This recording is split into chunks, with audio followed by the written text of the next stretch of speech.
Elizabeth Carter's world had become a landscape of shadows and granite. At 57, the widow found solace only in her daily pilgrimages to Millbrook Cemetery, where her husband Arthur lay buried beneath the cold earth. The polished headstone had become her anchor in a life unmoored by grief. But on one fateful evening, as Elizabeth took her final steps towards the cemetery gates, her customary departure was abruptly halted. A flash of pink caught her eye. A small black girl in a worn dress, slipping between the iron bars of the fence. The child made her way purposefully through the sea of grey headstones, finally kneeling before Arthur's grave and gently placing a bouquet of white flowers at its base. Who was this child that dared to intrude upon Elizabeth's private mourning, and why did she seem to share such an intimate connection with Arthur's final resting place? Before we dive into this heartbreaking story, tell us in the comments where you're watching or listening from today. And if you enjoy this video, don't forget to hit that subscribe button. Elizabeth Carter stood at the edge of the cemetery, her eyes fixed on the polished granite headstone that bore her husband's name. "Rest in peace, Arthur," it read, the words etched deep into the stone as if trying to match the depth of her grief. At 57, Elizabeth felt as though half of her had been buried alongside Arthur. The late afternoon sun cast long shadows across the neatly trimmed grass, painting the cemetery in hues of gold and amber. It was beautiful, Elizabeth thought, in a melancholy sort of way. She'd never noticed the beauty of this place before Arthur's passing. Now it was a daily pilgrimage, a ritual that both comforted and pained her. As she stood there, memories of Arthur flooded her mind. Their first date at the local diner, where Arthur had nervously spilled his coffee all over himself. Their wedding day, when he'd looked at her with such adoration it had brought tears to her eyes. The countless evenings spent on their porch swing, talking about everything and nothing at all. Each memory was a treasure and a torment, reminding her of what she'd lost. One memory in particular played on repeat in her mind, their last day together. If only she'd known it would be their final goodbye, she would have held him tighter, kissed him longer, told him once more how much she loved him. The weight of those unspoken words and unrealized actions pressed heavily on her heart. "I miss you, Arthur," she whispered, her fingers tracing the letters of his name. "I miss you so much it hurts." Elizabeth stood there for a long while, lost in her thoughts and memories. The cemetery had become her sanctuary, a place where she felt closest to Arthur. She knew it wasn't healthy to dwell so much on her loss, but she couldn't help it. The emptiness in her life seemed all-consuming. As the sun began to dip lower in the sky, Elizabeth reluctantly decided it was time to leave. She placed a gentle kiss on her fingertips and pressed them to Arthur's name before turning to go. Her steps were slow and measured as she made her way down the winding path towards the cemetery gates. Just as she neared the exit, a flash of pink caught her eye. Elizabeth blinked, focusing on the small figure that had just entered the cemetery. It was a little girl, no more than 8 years old, wearing a worn and slightly dirty pink dress. The child's dark skin contrasted sharply with the pale pink of her dress, making her stand out even more in the somber setting of the cemetery. Elizabeth frowned, puzzled by the sight. What was a young child doing here alone, especially at this hour? The girl walked with purpose, her eyes fixed straight ahead, seemingly oblivious to Elizabeth's presence. "Hi," Elizabeth called out softly, but the girl didn't respond. She continued her quiet walk into the cemetery, her small form soon disappearing behind a cluster of gravestones. For a moment, Elizabeth considered following the child, but the weight of her own grief and the lateness of the hour made her hesitate. Surely, she thought, the girl wasn't alone. Perhaps a parent or guardian was nearby. With a final glance over her shoulder, Elizabeth left the cemetery, the image of the little girl in the pink dress lingering in her mind. It was an odd encounter, she mused, but grief often made the world seem strange and out of sorts. By the time she reached her car, Elizabeth had almost convinced herself that the child had been a figment of her imagination, a brief distraction from her sorrow. As she drove home, the streets of her small town passed by in a blur. Elizabeth hardly noticed the familiar sights. the corner store where she and Arthur used to buy ice cream on hot summer nights, the park where they'd walk hand in hand every Sunday. Now these places were just painful reminders of what she'd lost. Arriving home, Elizabeth parked her car in the driveway and sat there for a moment, gathering the strength to face another evening alone in the house she'd shared with Arthur for over 3 decades. The silence that greeted her as she opened the front door was deafening. No cheerful "I'm home" from Arthur, no sounds of the evening news from the living room, no clatter of pots and pans as he attempted to surprise her with dinner. Elizabeth moved through the house like a ghost, turning on lights more out of habit than necessity. She paused in the kitchen, her hand hovering over the kettle. Should she make tea? Arthur had always insisted on a cup of tea in the evening. It soothes the soul, he'd say with a wink. But the thought of sitting alone with a cup of tea that Arthur would never share again made her throat tighten with unshed tears. Instead, she made her way to the living room, sinking into her favorite armchair. The house felt too big, too empty, without Arthur's larger-than-life presence filling every corner. Elizabeth's gaze fell on the mantelpiece, lined with photos of their life together. Wedding photos, vacation snapshots, candid moments caught on camera, each one a reminder of the happiness they'd shared and the future they'd planned together. One photo in particular caught her eye. It was from their 30th wedding anniversary, just a year before Arthur's sudden passing. They were standing in front of their favorite restaurant, Arthur's arm around her waist, both of them beaming at the camera. Elizabeth remembered that day vividly, the way Arthur had surprised her with a beautiful necklace, the way he'd held her close as they danced, the way he'd whispered, "I love you" in her ear as if it was the first time he'd ever said it. Tears welled up in Elizabeth's eyes, spilling over before she could stop them. She let them fall, too tired to fight against the tide of grief. This was her life now. Memories and tears, an endless cycle of remembering and mourning. As the evening wore on, Elizabeth found herself drifting into a fitful sleep right there in the armchair. Her dreams were a confusing jumble of images: Arthur's smiling face, the little girl in the pink dress, gravestones stretching as far as the eye could see. She woke with a start sometime later, disoriented and with a crick in her neck. Glancing at the clock, Elizabeth realized it was past midnight. With a heavy sigh, she forced herself to her feet and made her way upstairs to bed. The bedroom, like the rest of the house, felt wrong without Arthur. His side of the bed remained untouched, the indent of his head still visible on the pillow. Elizabeth hadn't been able to bring herself to change the sheets since his passing. As she lay in bed, staring at the ceiling, Elizabeth's mind wandered back to the little girl she'd seen at the cemetery. There had been something so out of place about her, so unexpected. In the darkness of the bedroom, Elizabeth found herself wondering about the child. Who was she? Why was she alone in the cemetery? And why couldn't Elizabeth shake the feeling that there was something important about her presence there? These questions swirled in Elizabeth's mind as she drifted off to sleep, providing a brief respite from her usual nighttime ruminations about Arthur. For the first time in months, Elizabeth's last thoughts before sleep weren't of her loss but of a mystery. A little girl in a pink dress walking alone among the graves. The next day dawned bright and clear, sunlight streaming through the gaps in Elizabeth's curtains. For a brief, blissful moment between sleep and wakefulness, she forgot her loss. Then reality crashed back in, and the familiar ache settled in her chest. Elizabeth went through her morning routine mechanically: shower, dress, breakfast. She was just finishing her coffee when the doorbell rang. Glancing at the clock, she realized it was time for her regular visit from Jane. Jane had been Elizabeth's best friend for over 20 years. Since Arthur's passing, she'd made it a point to visit Elizabeth every week, usually bearing some small gift or treat. Today was no exception. "Elizabeth, darling," Jane said as soon as the door opened, holding out a beautiful bouquet of pink roses. "I saw these at the florist and thought of you." Elizabeth managed a small smile as she accepted the flowers. "They're lovely, Jane. Thank you." The two women made their way to the kitchen, where Elizabeth busied herself putting the roses in a vase while Jane prepared their coffee.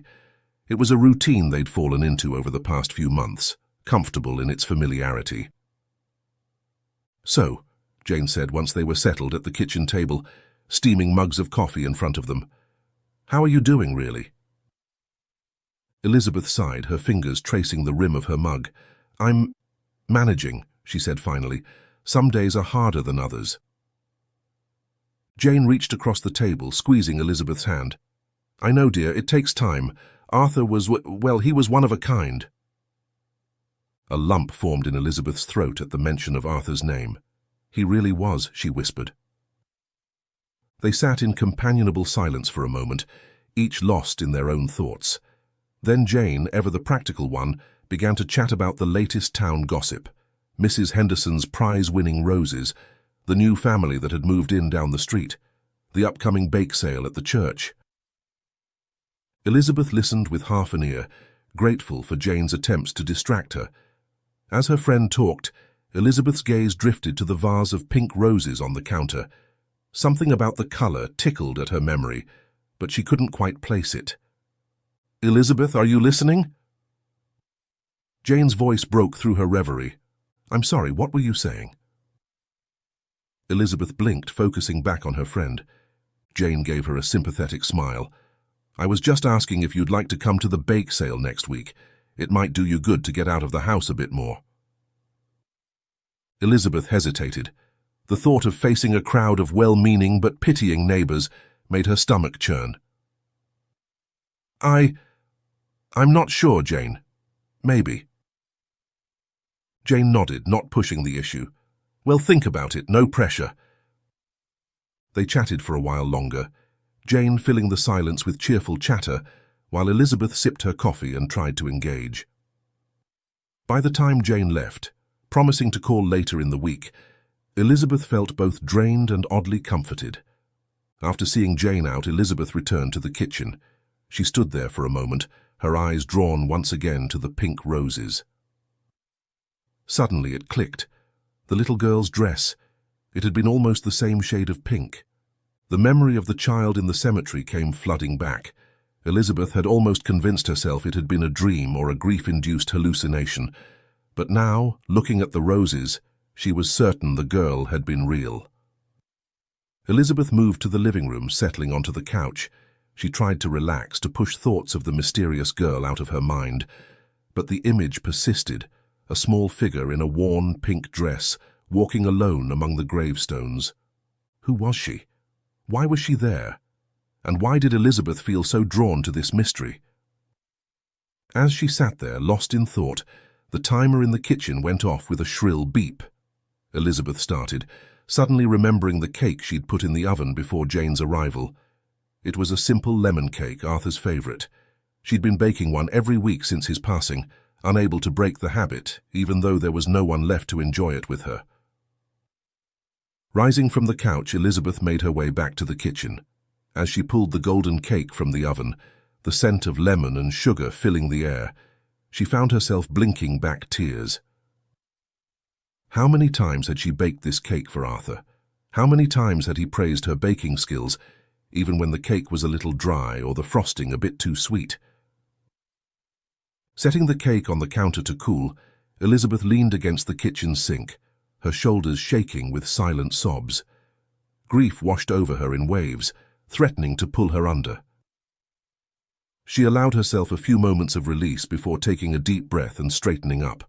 Arthur wouldn't want her to fall apart over a cake, she told herself firmly. As she wiped her eyes and began to clean up the kitchen, Elizabeth's mind drifted back to the little girl in the cemetery. There was something about that child, something that nagged at the edges of her consciousness. Elizabeth couldn't shake the feeling that she was missing something important. She resolved to return to the cemetery the next day. Perhaps she would see the girl again. And if she did, this time she would approach her, find out who she was, and why she was there alone. With this decision made, Elizabeth felt a small spark of something. Not quite hope, but perhaps a sense of purpose. For the first time since Arthur's passing, she had something to focus on beyond her grief. It was a small thing, perhaps even a foolish one, but it was something. As the day wore on into evening, Elizabeth found herself oddly restless. She paced the house, straightening pictures that didn't need straightening, dusting surfaces that were already clean. Her mind kept circling back to the girl in the pink dress, creating scenarios and explanations for her presence in the cemetery. Was she lost? A runaway? Or perhaps she was visiting a loved one's grave just as Elizabeth was. But why would she be alone? Where were her parents or guardians? These questions chased each other around Elizabeth's mind as she prepared for bed that night. As she lay in the darkness, staring at the ceiling, Elizabeth realized that for the first time in months, her last thoughts before sleep weren't solely of Arthur. Instead, they were of a mystery, a little girl in a pink dress walking alone among the graves. And with those thoughts came a tiny flicker of something Elizabeth had almost forgotten: curiosity. The next morning, Elizabeth woke with a sense of anticipation she hadn't felt in months. She went through her morning routine with more energy than usual, her mind focused on the task ahead, returning to the cemetery and, hopefully, seeing the little girl again. As she drove to the cemetery, Elizabeth's heart beat a little faster. She couldn't explain even to herself why she felt so drawn to this mystery. Perhaps it was simply a distraction from her grief, something to focus on beyond the endless cycle of loss and remembrance. Or perhaps it was something more, a connection she couldn't yet understand. Arriving at the cemetery, Elizabeth parked her car and made her way to Arthur's grave. She placed fresh flowers by the headstone, her fingers lingering on the cool marble as she whispered a soft greeting to her late husband. Then, instead of leaving as she usually would, she settled onto a nearby bench, her eyes scanning the cemetery for any sign of the little girl. Time seemed to crawl by. Elizabeth watched as other visitors came and went, tending to graves or simply paying their respects. But there was no sign of the girl in the pink dress. Just as Elizabeth was beginning to think she had imagined the whole thing, a flash of pink caught her eye. There she was, the same little girl, wearing the same worn pink dress. Elizabeth's breath caught in her throat as she watched the child make her way through the cemetery with purposeful steps. To Elizabeth's surprise, the girl was heading straight for Arthur's grave. Elizabeth remained perfectly still, not wanting to startle the child. From her position on the bench, she had a clear view of Arthur's grave and the little girl who now stood before it. The scene that unfolded before Elizabeth's eyes left her breathless. The girl carefully placed her small backpack on the ground and pulled out a bunch of white flowers. With gentle movements, she knelt in front of Arthur's grave and arranged the flowers carefully. Elizabeth's heart ached at the sight. Who was this child, and why did she seem to have such a connection to Arthur? She watched, transfixed, as the girl's small figure began to shake.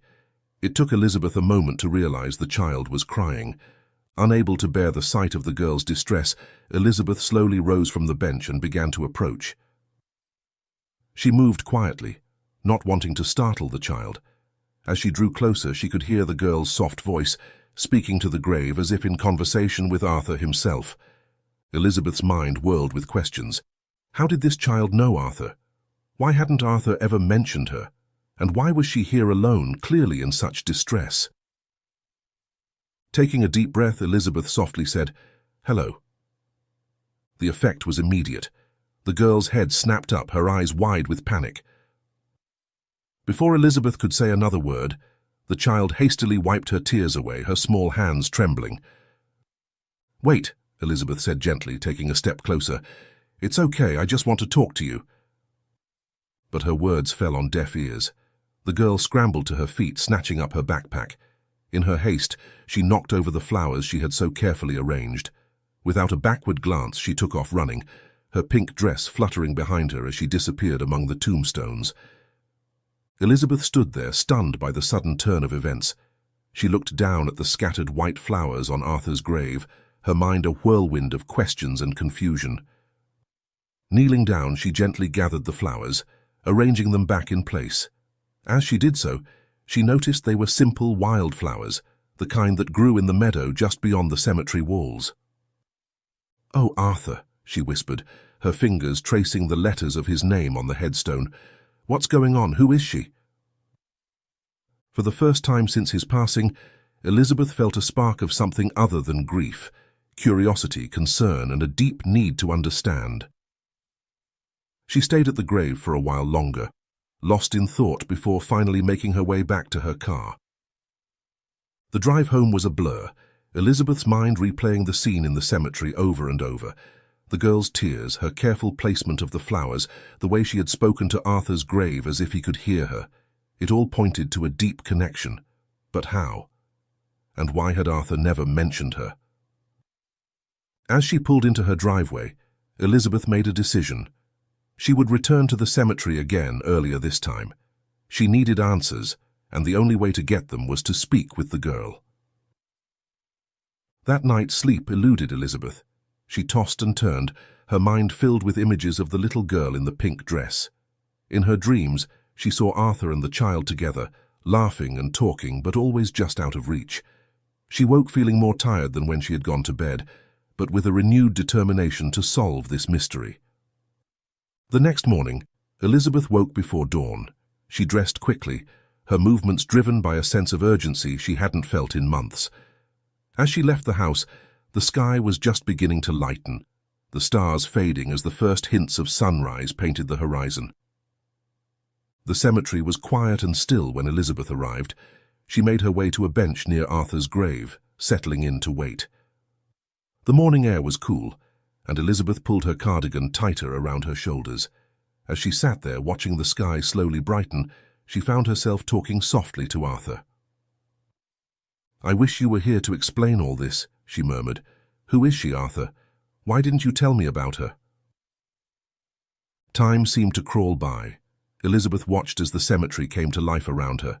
Birds beginning their morning songs, small animals scurrying about their business. She was beginning to think the girl wouldn't come when she noticed movement by the cemetery fence. Her heart quickened as she saw a small figure slipping through a gap in the fence. It was the girl, still wearing the same worn pink dress. Elizabeth held her breath, not daring to move as she watched the child make her way towards Arthur's grave. The girl's movements were hurried today, her head down as if she was afraid of being seen. She quickly pulled a small white branch of flowers from her backpack and placed them on the headstone. Elizabeth strained to hear as the girl whispered a few words to the grave, her voice too low to make out. Before Elizabeth could decide whether to approach, the girl was already turning to leave. Her departure was as quick as her arrival, her small form disappearing through the main gate of the cemetery. Elizabeth sat frozen for a moment, torn between staying at Arthur's grave and following the girl. Curiosity won out, and she found herself hurrying after the child, keeping a safe distance to avoid alarming her. The girl's path led them out of the cemetery and down several winding streets. Elizabeth's mind raced with possibilities. Where was the child going? Where were her parents? As they turned another corner, Elizabeth's questions were answered in a way she never expected. There, at the end of the street, stood an old brick building with a sign that read, "Sunnyside Orphanage." Elizabeth watched in stunned silence as the girl slipped through the front gates and disappeared inside. An orphanage. The realization hit Elizabeth like a physical blow. This little girl, who seemed to have such a strong connection to Arthur, was an orphan. But how? Why? The questions multiplied in Elizabeth's mind as she stood there, staring at the orphanage gates. After a moment of hesitation, Elizabeth made her way to the entrance. Her hand shook slightly as she pressed the buzzer, but her voice was steady when she spoke to the staff member who answered. "Hello," she said. "My name is Elizabeth Carter. I'd like to speak with someone about one of your children." The next hour passed in a blur for Elizabeth. She found herself sitting in a small office, facing a kind-faced woman who introduced herself as Mrs. Thompson, the head of the orphanage.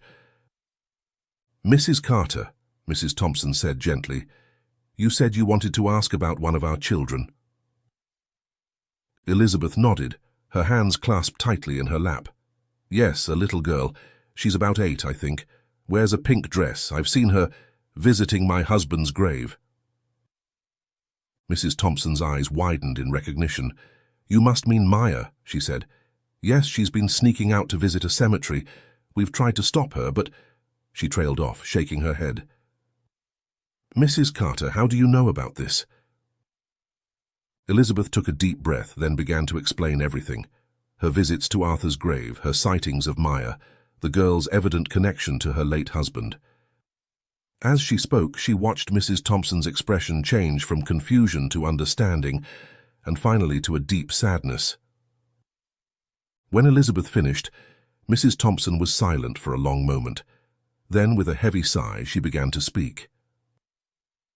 "Mrs. Carter, I think there's something you need to know about your husband and Maya." As Mrs. Thompson spoke, Elizabeth felt as if the world was tilting on its axis. She learned that Arthur had been a regular visitor to the orphanage for the past year, ever since Maya had arrived. He had taken a special interest in the girl, supporting her financially and emotionally through a severe illness that had required expensive medical treatment. He was like a father to Maya, Mrs. Thompson explained gently. He visited her often, brought her books and toys. He even— She hesitated, glancing at Elizabeth. He had started the process of adopting her. Elizabeth felt as if all the air had been sucked out of the room. Adopting? Arthur had been planning to adopt a child? Why hadn't he told her? As if reading her thoughts, Mrs. Thompson continued, "He wanted it to be a surprise, I think. He talked about how much you had always wanted a child, how this would complete your family." Tears welled up in Elizabeth's eyes as the full weight of the revelation hit her. Arthur had found them a daughter, had been preparing to bring this little girl into their lives. And then he had died, leaving both Elizabeth and Maya alone in their grief. Can I see her?" Elizabeth asked, her voice barely above a whisper. Mrs. Thompson nodded, rising from her chair. "Of course. I'll go get her." As Elizabeth waited, her mind whirled with emotions: grief for the future that had been lost, anger at Arthur for keeping this secret, and an overwhelming sense of connection to the little girl she had yet to meet properly. The door opened, and Elizabeth looked up to see Maya standing there, her small hand clasped in Mrs. Thompson's. The girl's eyes were wide and uncertain as she looked at Elizabeth. "Maya," Mrs. Thompson said gently, "this is Mrs. Carter. She was Arthur's wife." Maya's eyes grew even wider at this, darting between Elizabeth and Mrs. Thompson. Elizabeth felt her heart constrict at the fear and hope warring in the child's expression. "Hello, Maya," Elizabeth said softly, kneeling down to be at eye level with the girl. "I've seen you at Arthur's grave. He meant a lot to you, didn't he?"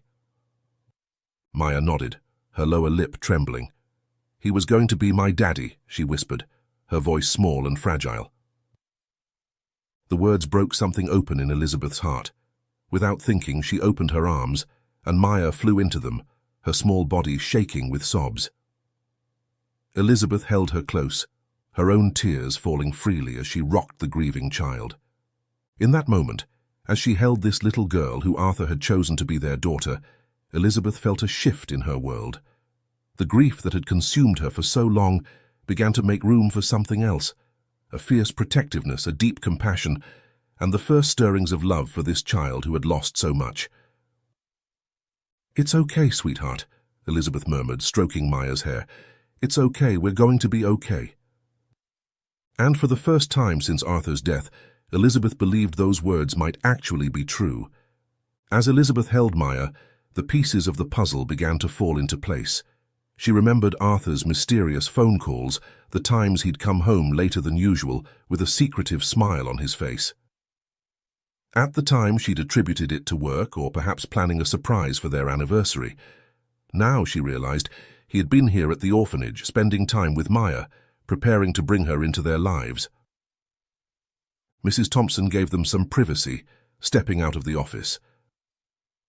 When Maya's sobs finally subsided, Elizabeth gently pulled back, wiping the tears from the girl's cheeks with tender hands.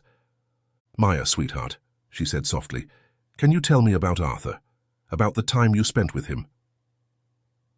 Maya nodded, hiccuping slightly as she tried to calm her breathing. He was so nice," she began, her voice small but steady. "He came to see me every week.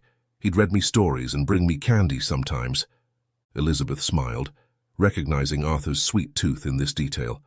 That sounds just like him, she encouraged. What else? When I got sick, Maya continued, her eyes growing distant with the memory, he stayed with me in the hospital. He held my hand when I was scared and told me funny stories to make me laugh. Elizabeth felt a fresh wave of tears threatening to spill over.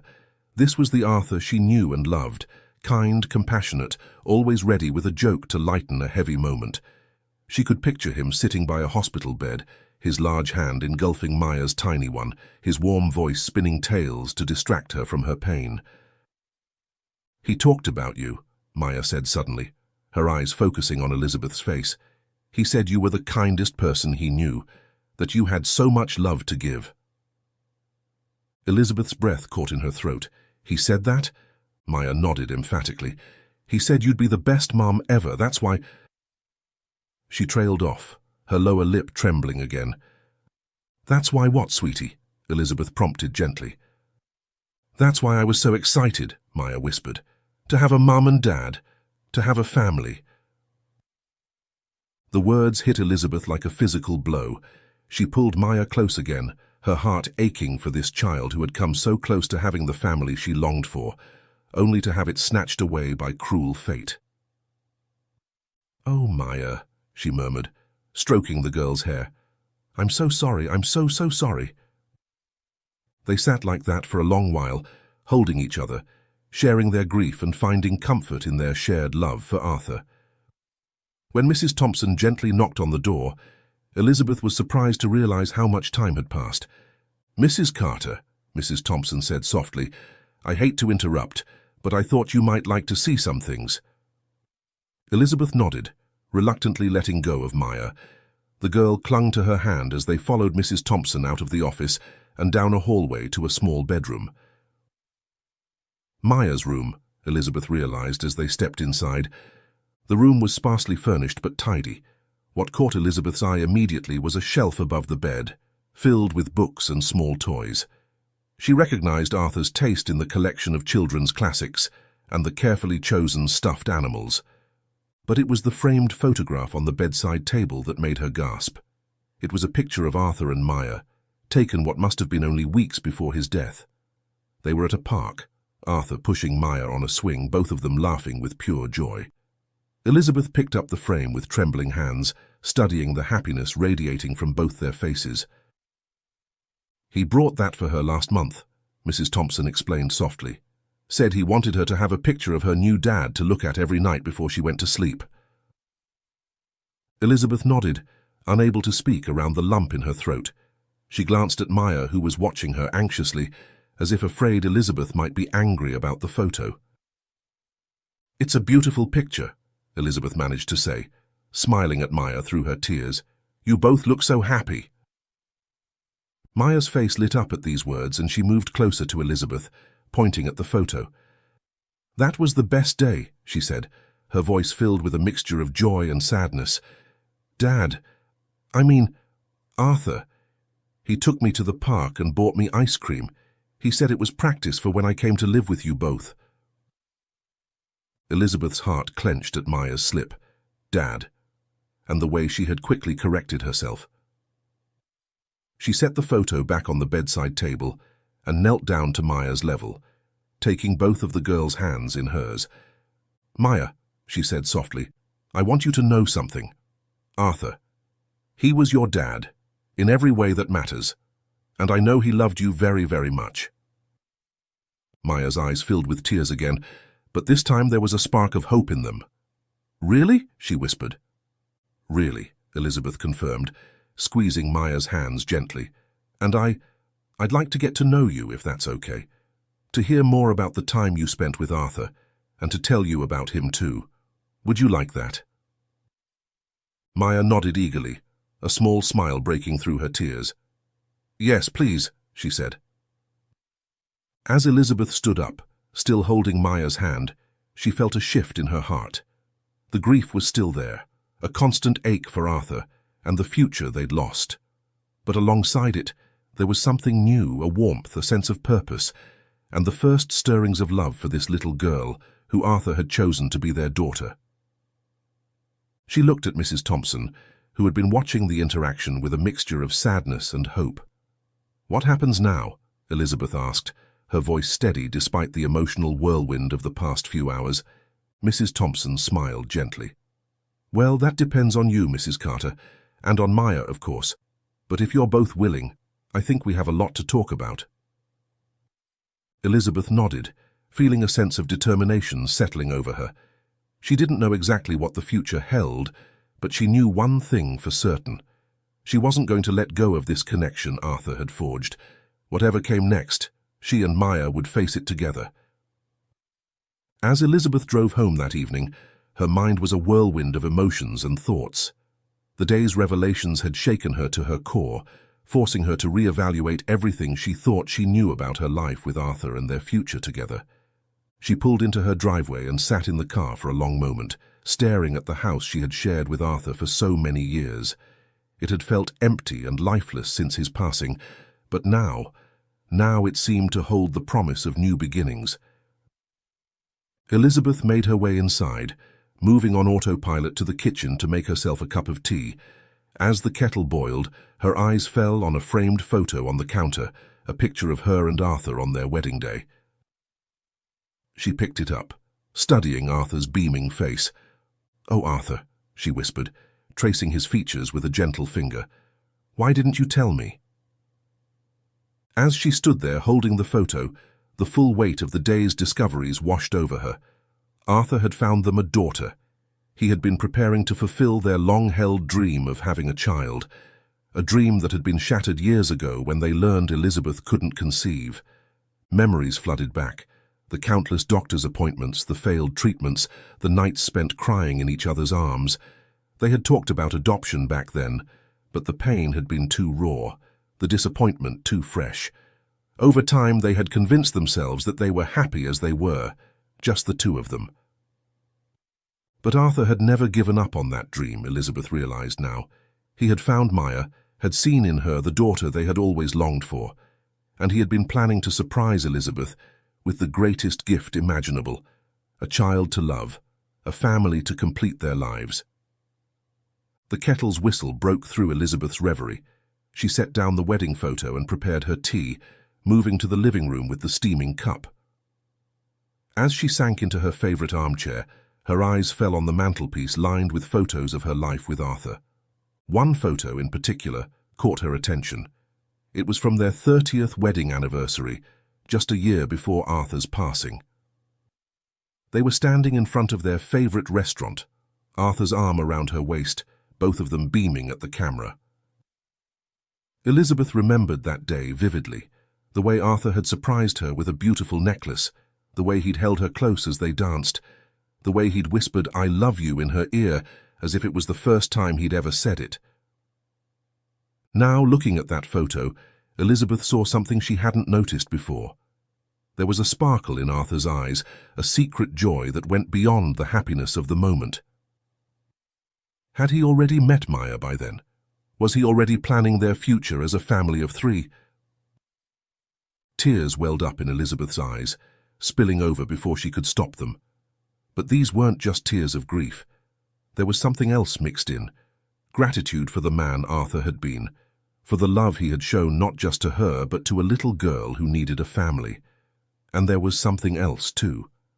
A feeling Elizabeth hadn't experienced in a long time. Hope. As the tears flowed, Elizabeth found herself talking to Arthur as if he were there in the room with her. "Oh, Arthur," she said softly, "you always knew what I needed, didn't you? Even when I didn't know myself." She wiped her eyes, a watery smile forming on her lips. "You found us a daughter. You were going to make us parents after all these years." The realization hit her anew, bringing with it a fresh wave of emotion. Arthur had wanted to surprise her with Maya, to bring joy and new life into their world, but fate had intervened, leaving both Elizabeth and Maya alone in their grief. Or were they? As Elizabeth sat there, surrounded by memories of her life with Arthur, she began to see things from a new perspective. Yes, Arthur was gone, and the pain of his loss would always be a part of her, but he had left her with one final gift, a connection to a little girl who needed love just as much as Elizabeth did. Maya's face flashed in Elizabeth's mind, her big, expressive eyes the way she had clung to Elizabeth when they hugged, the joy in her voice when she talked about Arthur. This child, who Arthur had chosen to be their daughter, was now alone in the world, or was she? Elizabeth sat up straighter, a sense of purpose filling her for the first time since Arthur's passing. Maybe this wasn't the end of a dream, but the beginning of a new one. Maybe, just maybe, she and Maya could help each other heal, could become the family that Arthur had envisioned for them. The thought both terrified and exhilarated Elizabeth. Could she do it? Could she open her heart to this child, become the mother that Maya needed? The mother that Arthur had believed she could be? As these questions swirled in her mind, Elizabeth's gaze fell on a photo of Arthur from their last vacation together. He was smiling at the camera, his eyes twinkling with that familiar mix of love and mischief. Looking at that photo, Elizabeth could almost hear his voice in her head. "You can do this, Lizzie," he seemed to say. "You have so much love to give. Don't let fear hold you back." Elizabeth took a deep breath, feeling something settle in her heart. She didn't have all the answers yet, didn't know exactly what the future would hold, but she knew one thing for certain. She wasn't going to let go of this connection Arthur had forged. She owed it to Arthur, to Maya, and to herself to see where this path might lead. Rising from her chair, Elizabeth moved to the phone. Her hands shook slightly as she dialed the number for Sunnyside Orphanage, but her voice was steady when Mrs. Thompson answered. "Mrs. Thompson, this is Elizabeth Carter. I've been thinking, I'd like to talk more about Maya. About what happens next." As she spoke these words, Elizabeth felt a weight lift from her shoulders. For the first time since Arthur's passing, she felt a glimmer of excitement for the future. Whatever came next, she would face it with the love Arthur had given her, and the strength he had always believed she possessed. This wasn't the end of her story with Arthur, Elizabeth realized. In a way, it was just the beginning of a new chapter, one that he had written the first pages of, leaving her to continue the tale. And as she made plans to visit Maya again, Elizabeth felt ready to pick up that pen and start writing. The next morning, Elizabeth woke early, a mixture of nervousness and anticipation fluttering in her stomach. She had arranged with Mrs. Thompson to visit Maya again today, this time with the intention of having a real conversation about their shared connection to Arthur and what it might mean for their future. As she got ready, Elizabeth found herself taking extra care with her appearance. She chose a soft blue sweater that Arthur had always said brought out her eyes, and she even applied a touch of makeup, something she hadn't bothered with since his passing. Looking in the mirror, she saw a spark of life in her eyes that had been missing for months. The drive to the orphanage seemed both longer and shorter than before. Elizabeth's mind raced with thoughts of what she would say to Maya, how she would explain the complicated emotions she was feeling. Before she knew it, she was pulling into the parking lot, her hands gripping the steering wheel tightly as she took a few deep breaths to calm her nerves. Mrs. Thompson met her at the door, a warm smile on her face. "Good morning, Mrs. Carter," she said. "Maya's been asking about you all morning. She's very excited to see you again." Elizabeth felt a rush of warmth at these words. "I'm excited to see her too," she admitted. "And please call me Elizabeth." Mrs. Thompson nodded, leading her down the hallway to her office. "Maya's waiting inside," she explained. "I thought you might like some privacy for your talk." Elizabeth nodded gratefully, pausing outside the door. "Mrs. Thompson," she said softly, "I want you to know. I'm not sure exactly what's going to happen next, but I want to do right by Maya, by what Arthur wanted for her." Mrs. Thompson's eyes softened. "I believe you will, Elizabeth. Just follow your heart." With these words of encouragement, Elizabeth took a deep breath and opened the door. Maya was sitting in one of the chairs, her legs swinging nervously. When she saw Elizabeth, her face lit up with a smile that went straight to Elizabeth's heart. "Hi, Maya," Elizabeth said softly, moving to sit in the chair next to her. "How are you doing today?" Maya's smile faltered a bit, her eyes filling with a mixture of hope and uncertainty. "I'm okay," she said. Are you here to talk about Arthur?" Elizabeth nodded, reaching out to take Maya's small hand in hers. "Yes, sweetie. I thought we could talk about Arthur, and about you, and about what happens next. Would that be okay?" Maya nodded eagerly, her grip on Elizabeth's hand tightening. Can I tell you something first?" she asked hesitantly. "Of course," Elizabeth said, giving Maya an encouraging smile. "You can tell me anything." Maya took a deep breath, her words coming out in a rush. "I'm sorry I ran away from you at the cemetery. I was scared you'd be mad at me for visiting Arthur. I didn't want you to think I was trying to take him away from you." Elizabeth felt her heart constrict at these words. "Oh, Maya," she said softly, pulling the girl into a gentle hug. "You don't have to apologize. I'm not mad at you at all. In fact, I'm glad you were visiting Arthur. It shows how much you cared about him." Maya relaxed into the hug, her small arms wrapping around Elizabeth's waist. "He was so nice to me," she said, her voice muffled against Elizabeth's sweater. "He made me feel special, like I mattered." Elizabeth stroked Maya's hair gently, feeling tears prick at her eyes. "You do matter, Maya. You mattered so much to Arthur. And you mattered to me too." Maya pulled back slightly, looking up at Elizabeth with wide eyes. "Really?" she asked, her voice small and hopeful.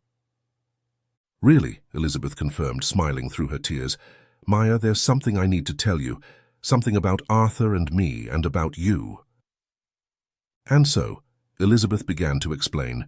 She told Maya about her and Arthur's long struggle to have a child, about their dream of becoming parents. She explained how Arthur had found Maya and had seen in her the daughter they had always wanted. As she spoke, she watched Maya's face carefully, seeing the emotions play across her features: surprise, joy, sadness, hope. "Arthur wanted us to be a family," Elizabeth said softly. "He was planning to bring you home to live with us. He wanted to surprise me with the most wonderful gift I could imagine, a daughter."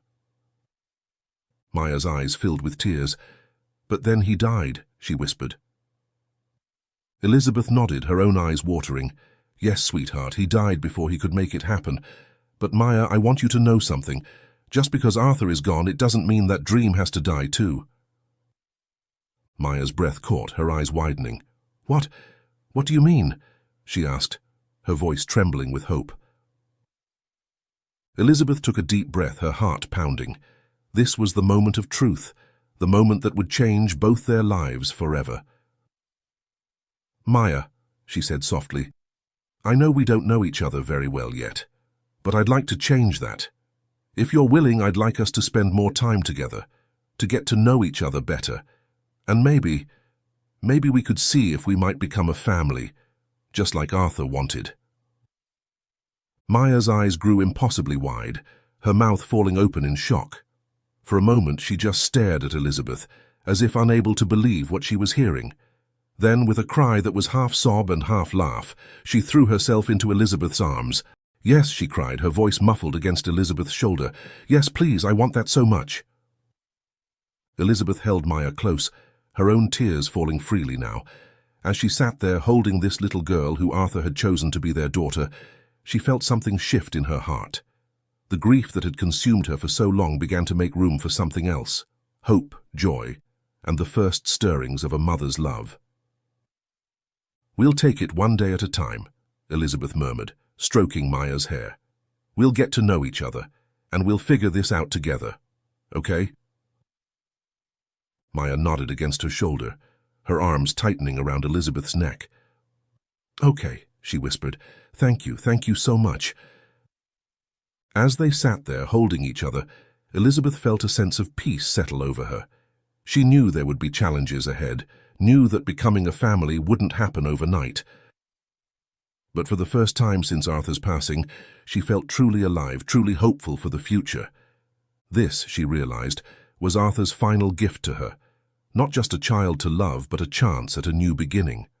A chance to honor his memory by creating the family he had always dreamed of. And as she held Maya close, Elizabeth silently promised Arthur that she would do everything in her power to make that dream a reality. The next few weeks passed in a whirlwind of activity and emotion for Elizabeth and Maya. With the help of Mrs. Thompson and the staff at Sunnyside Orphanage, they began the process of getting to know each other better, spending time together both at the orphanage and at Elizabeth's home. Their first outing together was a visit to the park, where Arthur had taken Maya that day, captured in the photograph. As they walked hand in hand down the same paths Arthur and Maya had travelled, Elizabeth felt a bittersweet ache in her heart. But seeing the joy on Maya's face as she relived happy memories and created new ones helped ease the pain. Arthur, he pushed me so high on the swings that day, Maya said, her eyes shining with the memory.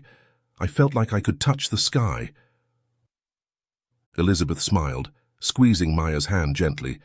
He always did love to make people laugh and have fun, she said. Why don't we see if we can touch the sky together? As they took turns pushing each other on the swings, their laughter echoing across the park, Elizabeth felt a warmth spreading through her chest.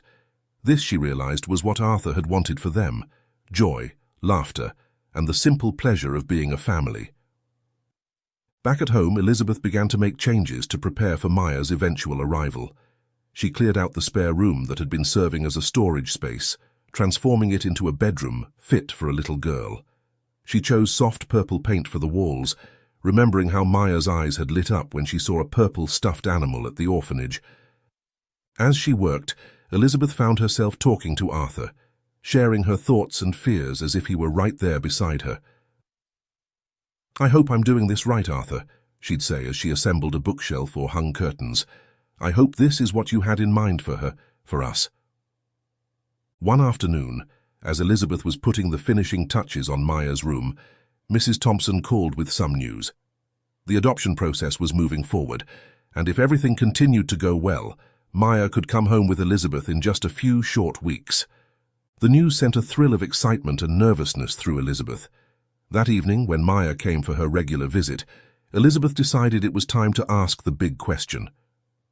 They were sitting on the porch swing, enjoying the warm evening air, when Elizabeth turned to Maya. "Sweetheart," she said softly, "I have something important to ask you." Maya looked up, her eyes curious and a little apprehensive. "What is it?" Elizabeth took a deep breath, her heart pounding. "Maya, you know I've been working on a special room in the house, right?" Maya nodded, and Elizabeth continued, "Well, that room is for you, and I was wondering, would you like to come live here with me? To make this your home?" Maya's eyes widened, filling with tears. For a moment she just stared at Elizabeth, her lower lip trembling. Then, with a cry of joy, she threw her arms around Elizabeth's neck. "Yes," she sobbed. "Yes, please, I want that more than anything." Elizabeth held Maya close, her own tears falling freely. "Oh, sweetheart," she murmured, stroking Maya's hair. "I'm so glad. I want that too, so very much." As they sat there on the porch swing, holding each other, Elizabeth felt a sense of rightness settle over her. This was what Arthur had wanted for them. This was the family he had dreamed of creating. The days that followed were a flurry of preparations. There were papers to sign, final interviews with social workers, and last-minute adjustments to Maya's room. Through it all, Elizabeth felt Arthur's presence, guiding her, encouraging her, cheering her on. Finally, the day arrived.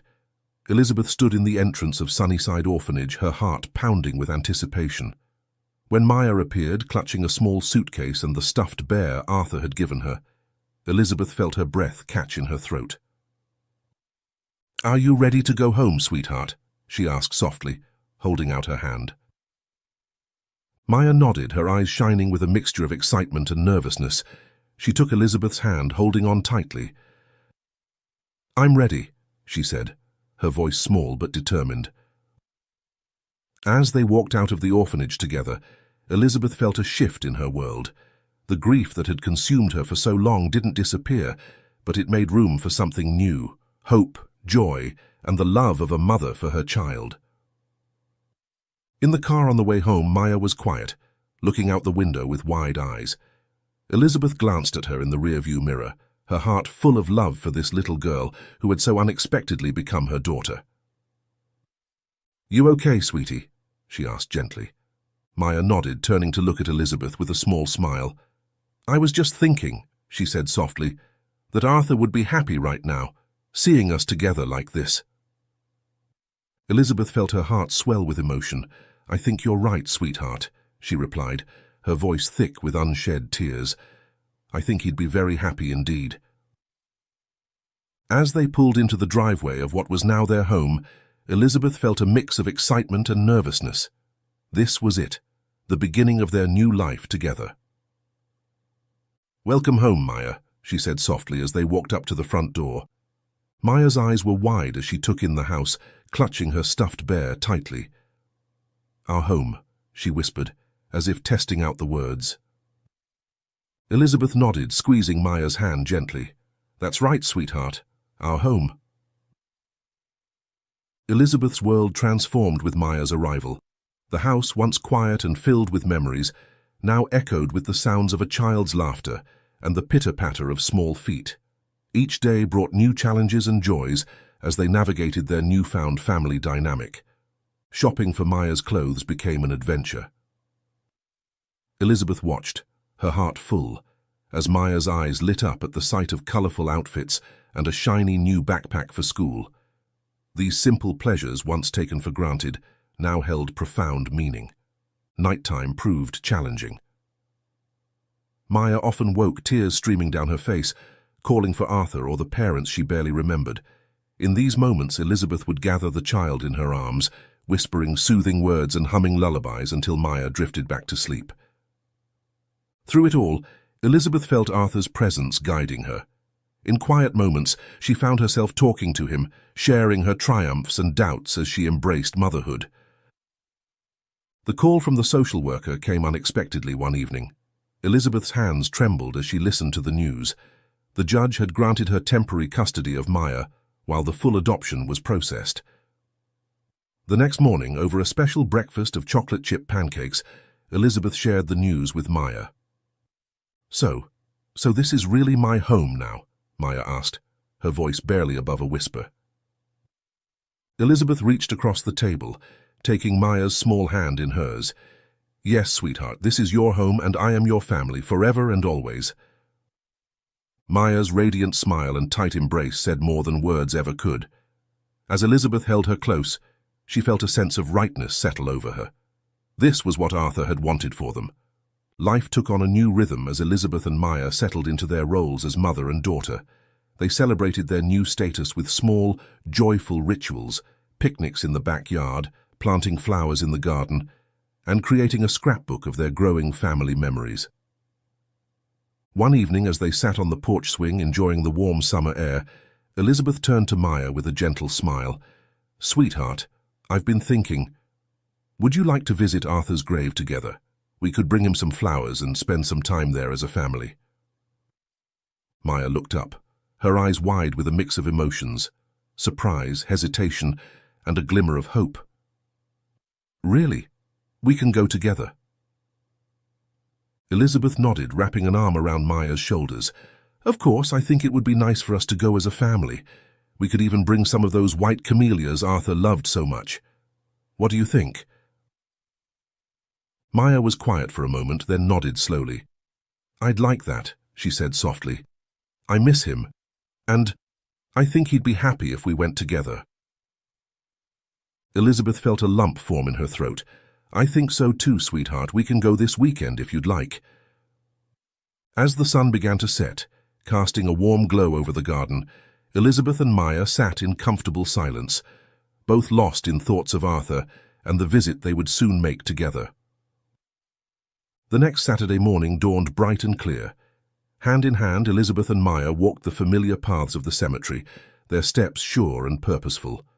They carried a bouquet of freshly cut white camellias from their garden. At the grave, Elizabeth felt the usual pang of grief, but it was tempered now by the warmth of Maya's hand in hers. This visit was different. She was no longer alone. Maya stepped forward, gently placing the bouquet of white camellias on the grave. "Hi, Dad," she said softly. "I miss you. But Elizabeth and I are okay. We're taking care of each other, just like you wanted." Elizabeth knelt beside Maya, her arm around the girl's shoulders. "We're a family now, Arthur," she added, her voice thick with emotion. "Just like you planned." As they knelt there together, Elizabeth felt a profound sense of peace. The grief was still there, but it no longer consumed her. Instead, it had made room for joy, for love, for the beautiful gift that Arthur had given her in Maya. "Should we plant some camellias around the grave?" Elizabeth suggested, as a special tribute to Arthur. Maya's face lit up. "Can we? That would be beautiful." Together they worked to plant a row of camellia bushes around Arthur's grave. As they patted the soil and watered the young plants, Elizabeth felt as though they were nurturing not just the flowers, but the love that Arthur had left behind. The setting sun cast a golden glow over the cemetery as they stood back to admire their work. The white camellia buds seemed to shimmer, a promise of beauty to come. "Do you think Dad would like it?" Maya asked, her hand slipping into Elizabeth's. Elizabeth squeezed Maya's hand gently. "I think he would love it, sweetheart," she said softly, "and I think he would love seeing us together like this even more." As they turned to leave, Elizabeth cast one last glance at Arthur's grave, now surrounded by the camellia bushes. "Thank you, my love," she whispered, "for everything." They walked out of the cemetery, no longer two individuals bound by grief and loss, but a family united by love and the beautiful gift Arthur had given them, each other. Thank you for joining me on this heartwarming tale of love, loss, and new beginnings. If you enjoyed this story, please consider liking the video and subscribing to the channel. Your support truly means the world to me. Thank you for being part of this journey.